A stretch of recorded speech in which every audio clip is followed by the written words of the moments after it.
Good morning and welcome, Congressman Rice and fellow realtors.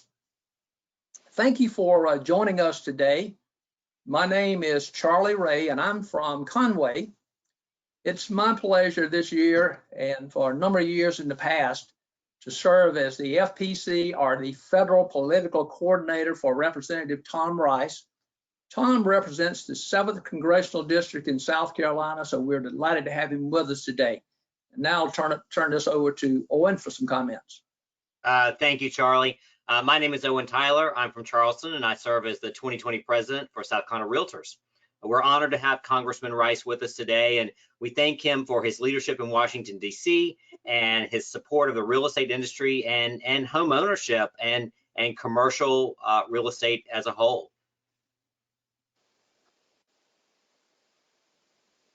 Thank you, Owen. May is the time of year that we all look forward to going up to DC and attending our NAR Legislative Meetings in the nation's capital. But due to the coronavirus, we're all adjusting, and today we're conducting our meetings virtually for the first time ever. It's one of my favorite meetings, and I sure hate that we are not all together in the nation's capital. But I think it gives us an opportunity to share these meetings virtually with all 24,000 members of our state association. So I'd like to just share that for the benefit of all the realtors who are watching today, that this will inspire you to hopefully attend next year's meeting when we're hopefully back in the nation's capital in Washington. What? Charlie, I can't agree more. The Washington, D.C. meetings are my favorite meetings. It's certainly NAR on a smaller scale, but it really gives you a good idea about what our legislative officials and what our impact and our discussion means to our elected officials from their constituents back at home. Did you know that normally we only have about 125 people, 125 realtors from South Carolina attend our annual meeting? We're excited to be able to share that experience with literally everyone in the state of South Carolina that's a realtor. We know the congressman's on a tight schedule, so I'm just going to kind of jump in and we're going to kind of start with some questions, Congressman, if you're ready. I'm ready. And before we start, I just want to say what a great job that Nick and Charlie do for y'all. I mean, they are in consistent contact. And when any real estate issue occurs, sometimes before I even know about it, Charlie is calling me or emailing me and keeping me up on it. And another thing I just want to mention before we start is, before I was in Congress, I practiced tax law for 25 years, and I did hundreds of closings. And my wife is a commercial real estate broker. So. And I invested in commercial real estate myself for years, and because of it, was able to retire when I was young, and now I'm in Congress to try to give back. So I understand what you do. I appreciate what you do, and thank you for having me today. Thank you, Congressman Rice. I don't think anyone on this call or in the state of South Carolina can disagree with your commitment to making sure that our real estate is a fundamental moving thing in the state of South Carolina, and we appreciate that. As the United States grapples with the COVID crisis, realtors are monitoring a number of issues that are impacting homeowners, not just in South Carolina, but across the country. The health of our mortgage industry, the health of the real estate industry, and just American consumers everywhere. We're looking at 9.5 million jobs in real estate, rental and leasing industry, which is huge. We know statistically that every 2 home sales generate 1 job in this country. The issues that matter to our industry, as you know, are the issues that matter to the nation, and they'll play a crucial role in the American economy recovery.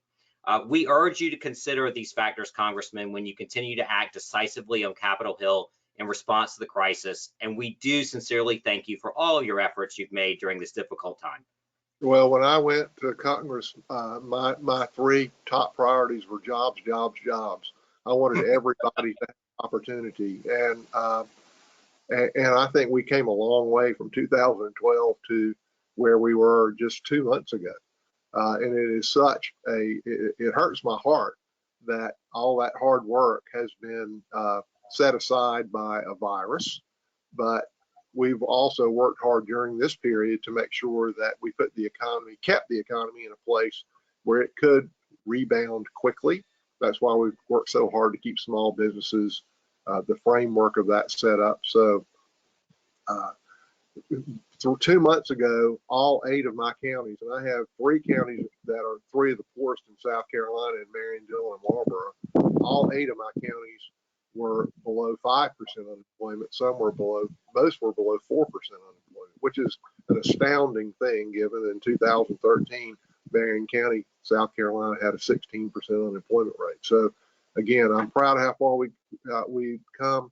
I'm optimistic that we'll put this behind us quickly and that we'll get back on the path to progress. Excellent. I do look forward to visiting your office, and I remember my first trip back in about 2012 or 13 with your nameplate on your desk, and hopefully it's still there. I'm sure it is. Jobs, jobs, jobs. So I'm looking forward to visiting your office again and getting another photo with you in front of that nameplate. Tom, the CARES Act has provided coronavirus relief to many taxpayers and small businesses all across South Carolina and the nation. It's been a bumpy ride, to say the least, but we've made considerable progress. As we approach the end of the second round of funding, what's next, and what are your thoughts on what we might expect to see from Congress going forward? Well, I don't really know that there's going to be another relief package there. We're going to, from my perspective, what we need to do, we've already put between $2 and $3 trillion out there to try to keep people and businesses solvent and keep the framework of the economy in place. Because again, I think this thing is going to pass in weeks, not months. But and I will also say I have to give the administration a lot of credit, because we passed that CARES Act with the Paycheck Protection Program in there, which I know a lot of realtors benefited from as well. We passed that thing on a Friday, and the loans went active the following Friday, 7 days. And when we passed it, I was shaking my head saying, gosh, a big bureaucracy like this, there's no way that they'll be able to put this together and pull it off in 7 days.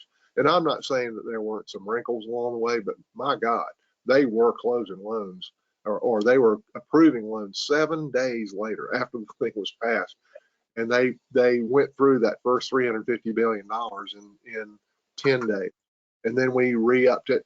It's been a huge benefit to small businesses. Is it going to make everybody whole? Of course not. But our goal was to try to keep as many people employed as we can. And I think it's been accepted very, very well. Now, there's a lot of folks in the Republican Party, I'd say the overwhelming majority, is pumping the brakes right now, saying let's absorb what we've done, because we've done an awful lot, and let's keep our antenna up and our ears open and our eyes open to make sure that there aren't areas that we haven't addressed yet. Now, the Democrats are very active in trying to put together another relief package right now, but most of it has very little to do with this virus. Most of it is a wish list of things that they couldn't get passed outside of a crisis. And so they're using the crisis to try to push forward their agenda on things like, voting rights and, funding. They got through the funding of the Kennedy Center and things that really aren't related to the virus. They're trying to push those through. And they're also trying to rescue states that have acted irresponsibly and were teetering on bankruptcy before. They want to do rescue packages for them, which I'm not interested in anyway. So we'll see how all this develops. If there are areas of the economy that need further addressing, I'm all for it. But right now, I think we've done an awful lot in a short period of time, and we need to take a breath and see how this matures. Yes. Good. Congressman Rice, there's a bill currently in the House that realtors support and we support in South Carolina, and that's the Secure and Enabling Commerce using Remote and Electronic Notarization Act. For those that are, I'm sure you know the bill number, but for those that are watching, it's HR 6463, companion bill in the Senate 3533. That would expand the access to remote notary online. And the legislation would permit immediate, and I think that's a key thing, immediate nationwide use of remote notary with a minimum standard, certainty for interstate recognition. As you know, in the state of South Carolina, we do not have remote notary. It's not something that our legislature has taken up. It's a critical piece of legislation, we believe, to keep real estate markets functioning and to prevent transactions from being canceled or interrupting. We're hearing from members all across the state of South Carolina, including in your district, where people can't get out to get to a notary. They can't get to the attorney's office to sign a power of attorney in front of someone to be notarized. We urge you to support that bill. Can we count on your support of HR 6463? You know, y'all put that on my radar screen when you sent out the synopsis of this meeting, and I asked my legislative staff to look into it. Their response this morning, because, you know, we're not in Washington right now, but they talked to some people on the other side of the bill. Here's my reaction to it. Of course, we have to move toward more automation. Of course, that's the way the entire world and our nation and the economy are moving. And so we should be looking at ways to make things like getting documents notarized easier. The idea of the bill sounds great to me. I don't want to take away the ability of states to regulate how to handle the notarization process. So it sounds positive. We will look at it, and I will get back to you. Thank you, Senator. Congressman. Tom, our association joins a broad coalition of organizations representing the financial industry and affordable housing advocates, calling on the government regulators to provide a liquidity facility for mortgage servicers, both residential and multifamily, to ensure that they can manage this period of unprecedented loan forbearance. Such a facility would assist mortgage servicers that they have the additional capacity to support homeowners and renters impacted by COVID-19. I think it's a much deeper issue than most of us realize, because so many people just don't have the financial capacity to handle a shortfall if they miss a paycheck and if they miss a loan payment.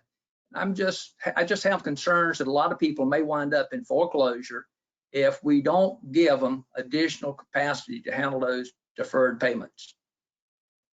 Yeah, that's what CARES 1 and 2 were really about, in terms of providing these, you know, one-time payments to taxpayers of $1,200 per adult, $600 per child, and then the beefed up unemployment, and also the Paycheck Protection Program was trying to make sure that people had the wherewithal to make it through this short period when the economy is in this state of disruption. But I'm positive that we're not going to be able to, you know, reach everybody to the extent that we need to. I'm confident that there will be an uptick in foreclosures, and I think the Fed is already really focused on that and looking to make sure that liquidity remains in the system.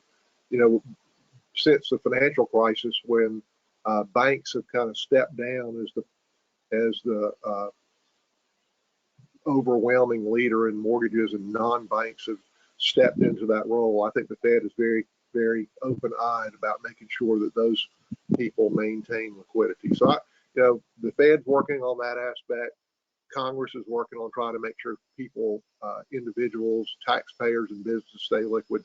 I think we're doing a lot, and we will continue to monitor it to make sure that that we have covered all the areas that we need to cover. We will certainly, not only with this issue, but all of our issues, circle back around as things move forward, and hopefully have future conversations with you. So thank you for your I always look forward to your calls, Charlie. I'll tell you, Charlie keeps me straight now. He does. That's all straight. Congressman Rice, we support initiatives to protect renters who've experienced economic distress, but we also have to support the property owners. With those property ownership comes a payment obligation that is difficult for many of our property owners to meet without the rental income that's in there. Many property owners own 1 or 2 properties and they depend on that rental income. Any provisions, prohibitions against eviction should be matched with forbearance and economic relief for those property owners. Just some current status of kind of what's going on. Currently, renters and federally assisted properties are provided 120-day protection from eviction, but the landlord only receives a 90-day forbearance. So you can stay in the property without being evicted for 120 days and without paying rent, but the property owner can only have forbearance for their mortgage for 90 days. In addition, many localities have implemented prohibitions on eviction, and housing providers have no relief in paying their obligations, such as in the state of South Carolina with a stay on evictions. As you continue to debate the issues in Congress, we keep in mind the impact of the crisis on both the tenants and landlord, and do you see how Congress could help in mediating these situations? Absolutely, I will keep that in mind. I mean, I am a commercial landlord myself. We have office buildings and shopping centers, so I'm very much aware of the issue. There really isn't any straight up forbearance that in the law. What we have said is that they can't evict them. Doesn't mean that they don't ultimately owe the money. It doesn't mean that they're forgiven, those payments are forgiven. It just says that they're not evicted in terms of renters and also in terms of federally backed mortgages. I really don't even know of any specific proposal where that we would pass a law that would forbear mortgage payments, because then you're putting the banks into a difficult position as well. So no, we're all very aware of this. We're watching to make sure that, again, we've covered the areas of the economy that need to be covered. It is our sincere hope, and what we've tried to do through these programs is to keep people in a sufficiently liquid position that they can handle their obligations. But again, I'm certain that some people will not be able to. My ultimate goal is to get the economy up and running as quickly as I can so that we can minimize these problems.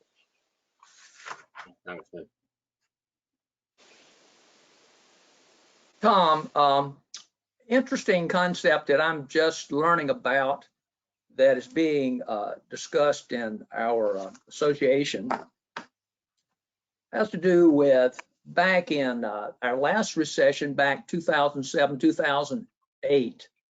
We saw a lot of investors buy single family homes for investment properties. And our concept and proposal is that if we could provide tax incentives for these investors to make those homes available to first-time home buyers and even second-time home buyers, we could free up some properties and make homeowners out for homeowners. That would mean tax incentives, like our thoughts are maybe a 50% reduction of the capital gains tax rates if you sell your investment property to a first-time home buyer, for instance. And so that's a concept that we'd just like to have your thoughts on. Again, that's something that I hadn't really considered specifically until I got your letter. It's interesting. I'm all for reducing capital gains rates and tax rates generally, and I'm all for encouraging people to buy houses. That's why we have a mortgage interest deduction, and we kept that in tax reform. So, I can certainly see merit in that. I'd be interested in seeing a bill that would put that forward. But again, I'm all for cutting taxes in any way that we responsibly can, and particularly on capital gains. I mean, there's been a lot of studies that show that when you reduce the capital gains rates, the economy almost unilaterally responds positively. You want to encourage investment. You want to encourage savings. And home ownership, obviously, you want to encourage people to own their home, and that's the biggest investment most people have, and it gives them a stake in society. So no, I think all those are very laudable goals. Thank you, sir. Congressman, the cap and on state and local taxes that penalizes married couples who file jointly has caused some economic hardship to middle-class families in South Carolina and across the country. For those listening, that's SALT. The provisions limit all households to $10,000 in state and local tax deductions, whether the household is composed of a single individual or two married taxpayers filing jointly. NAR supports HR 5377 and believes that by increasing the limit to $20,000 for joint returns can help bridge the difference and concentrate relief on those who need it most. Do you have any thoughts about that? Is that something that you're looking into? The SALT deduction is really bad for South Carolina. You know, what we're doing there is we're subsidizing states, because it's not limited to, when realtors think about it, they're thinking about property taxes on your residence. But really it's not limited to that. It's also state and local income taxes. And so what happens when you allow a deduction for that is people from lower tax states like South Carolina subsidize people that live in high tax states like California, New York, and New Jersey. And because of that, I thought when we were doing tax reform to eliminate the deduction for state and local taxes, because, you know, I'm not a purist in that I don't think the government shouldn't have a legitimate role in encouraging behavior through the tax code, like allowing the mortgage interest deduction to encourage people to buy a house. I believe that's proper. But by allowing people to deduct state and local income and property taxes, what you're doing is you're encouraging states to raise taxes. You're encouraging people to move to high tax states. That's really not good for the state of South Carolina. And so I would not be honestly interested in doing anything to expand the SALT deduction. And when I got your note and I was considering this, I said, well, what if we just limited it to property taxes on a residence, for example? But then what you're doing is you're encouraging, I would think any state would say, well, gosh, if our taxpayers can't deduct their income taxes, then what we should do is do away with our income taxes and raise property taxes because they can deduct those. Well, then if all states responded logically by raising property taxes, what would that do to home sales? So no, I think we're better off, particularly in South Carolina, if we leave the state and local tax deduction alone. Right.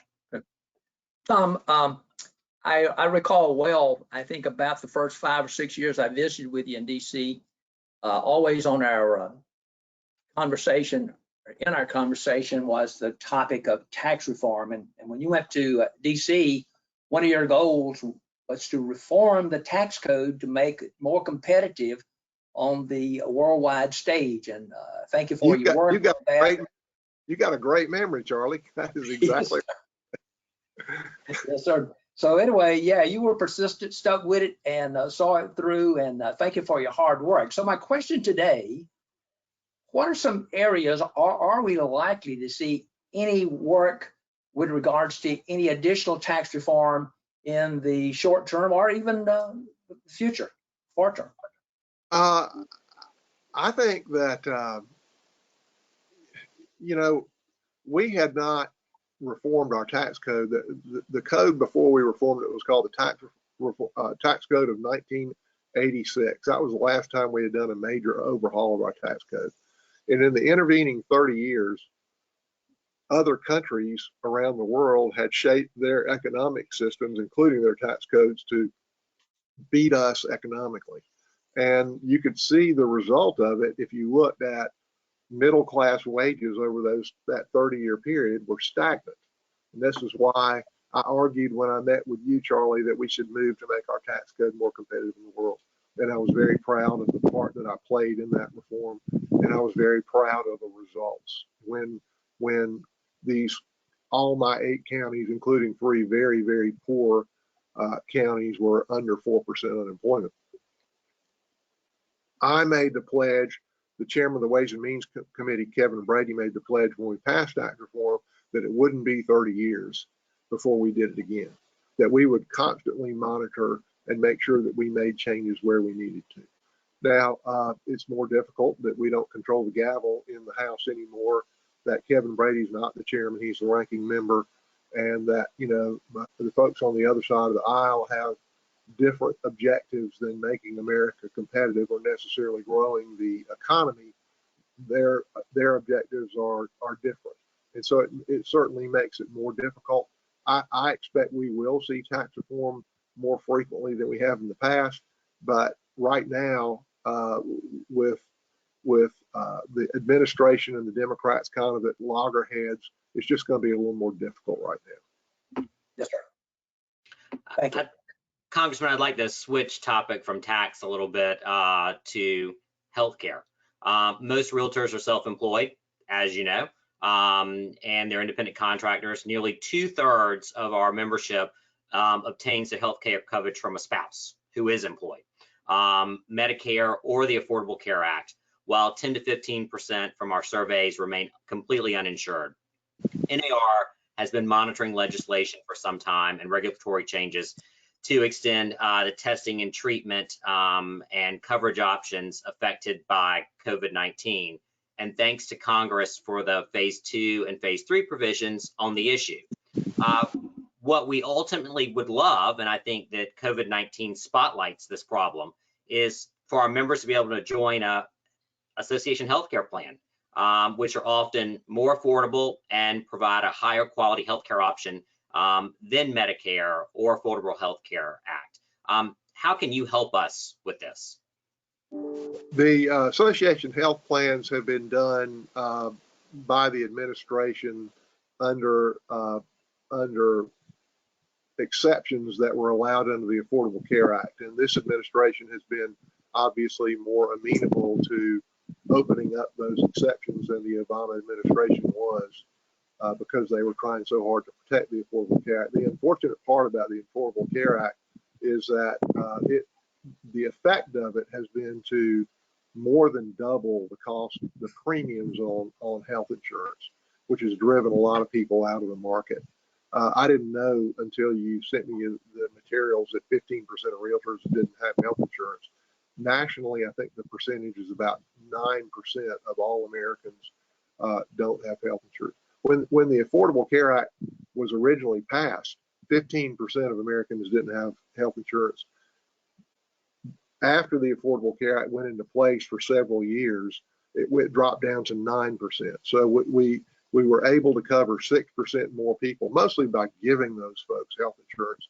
You know, the expansion of Medicaid for people who are very, very poor.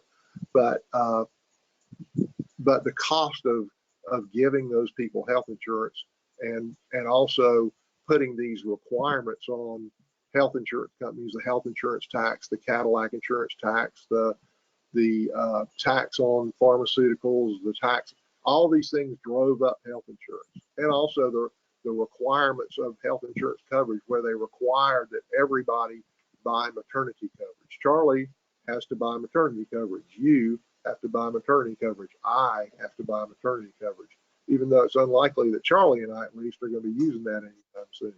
And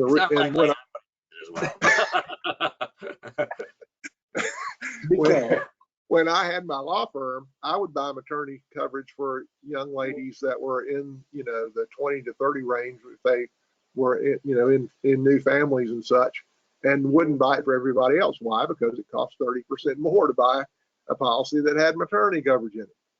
So now we all have to buy that, and insurance went up 230% in 4 years after Obamacare was enacted. Association health cares are an exception. It was a loophole in the law.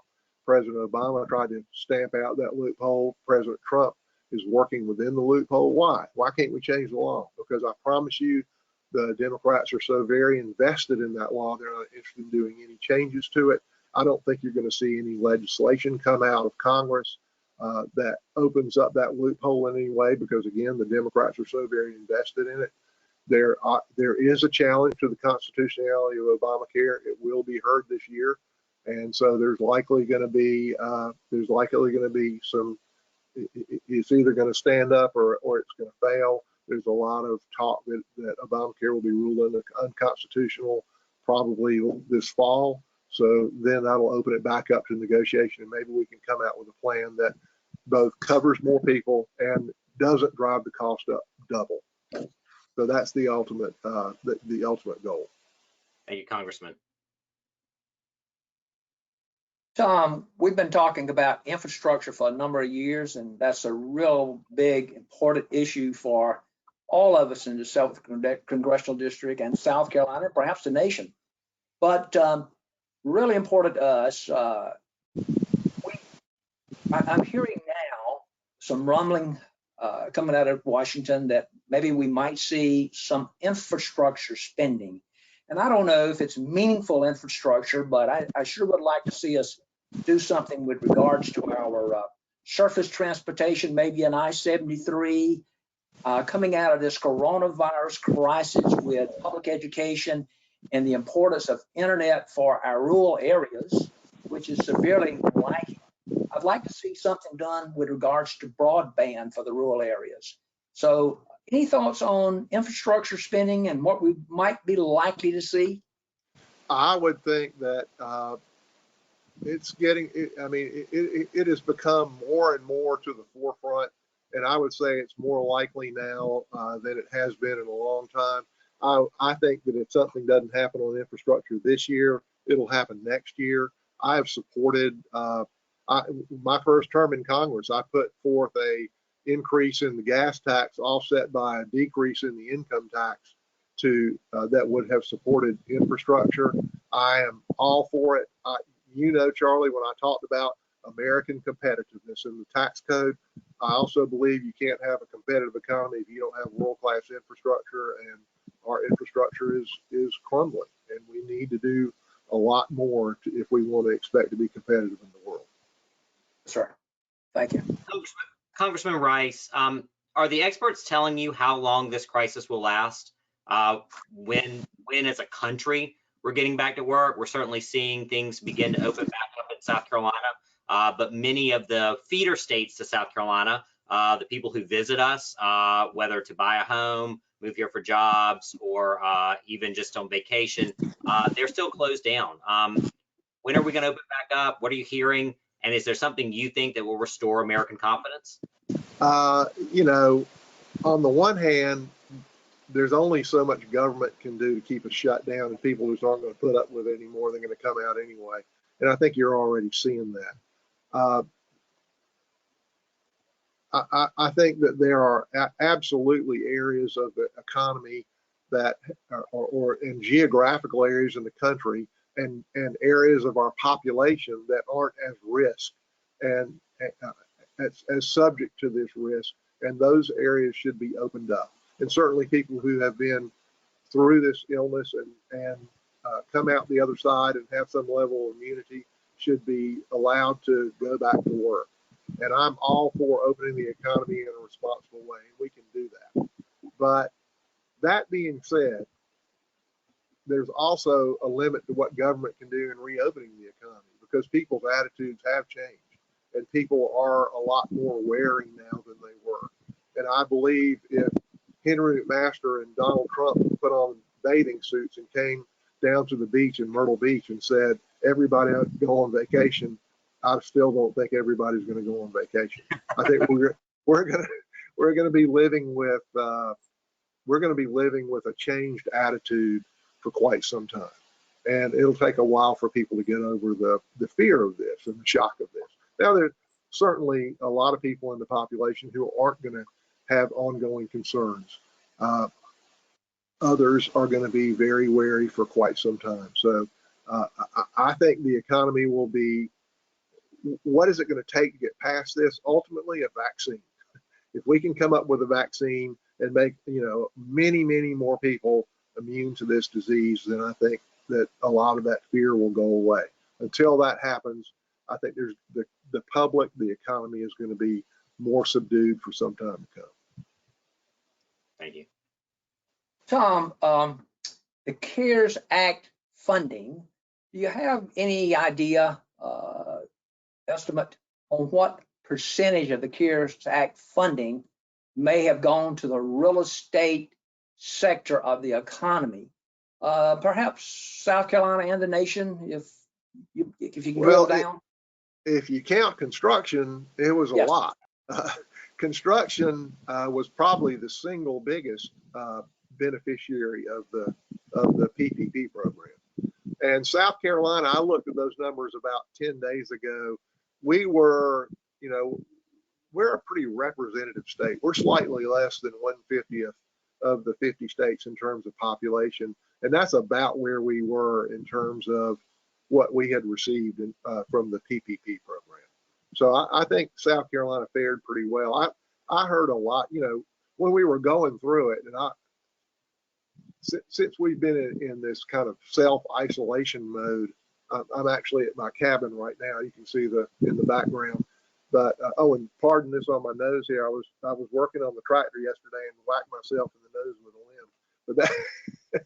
But that being said, when we were going through this initially, and I was spending 4 or 5 hours a day on the phone with bankers and with small businesses and the SBA, there was a lot of wrinkles to be ironed out. But as it has played out, and credits to the administration, and particularly credits to the SBA and Steve and Secretary Mnuchin, who has proven himself a very able administrator. I've heard very, very many positive comments and very, very few negative comments. I think South Carolina has fared well with it. I think it will result in small businesses coming through this much better off than they would have otherwise. Is it going to save every small business? No, absolutely it will not. But it has helped a lot. And I think it's helped a lot of realtors too. I had a conference call with South Carolina Realtors Association and with the Coastal Carolina Association of Realtors early on. And I'm sorry, not the Coastal Carolina Association of Realtors, and answered a lot of questions then. And I think realtors have fared very well with this, and hopefully it will help us all get through it. And I really believe the end is in sight and we're going to come out stronger. Good. President Owen, if I could just follow up with a comment. Tom, I wanted to thank you for participating in that webinar. It was very helpful. In fact, you had the decision makers at the table who were able to answer our questions in real time, and it was extremely valuable. So thank you so much for participating. Well, I've done more conference calls in the last month than I have my whole life. I spend about 4 hours a day on the telephone. So, and what I try to do is I try to get people who are in the thick of it to answer the questions. You know, we had that day the head of the SBA in South Carolina and the head of the SBA for the Southeast region on the phone with us. So no, it was. I've gotten a lot of positive comments about it and very few negative comments. Very, very, very, very beneficial. Thank you. Thank you, Congressman. We are running out of time. We want to be respectful of your time. Do you have any final thoughts you'd like to share with our Realtor members in South Carolina? Other than I so appreciate what you do, and thank you for having Nick and Charley involved. They really do keep me abreast of what's going on and keep me aware of your issues. And again, I'm very familiar with what you do. I was involved in it throughout my legal practice. My wife does commercial real estate. So anything we can do to help you, let Charley know, let Nick know, let Owen know, and we will do our best to respond. We have your interest at heart. Thank you, Congressman. On behalf of myself and Charley Ray and our 24,000 commercial and residential members, the South Carolina Realtors would like to thank you again for your diligence and determination during these difficult times. We look forward to working closely with Congress to secure additional solutions for the American people over the coming weeks. And please convey our appreciation to your staff. We work closely with them as well, and they do a wonderful job of keeping us informed and keeping us as part of the conversation in Washington. And know that we appreciate your leadership across the entire state. And thank you to everyone who tuned in today, and have a great day. And again, thank you, Representative Rice, for dialing in today with us. Thank you. Goodbye. Thank you, Tom. Bye-bye.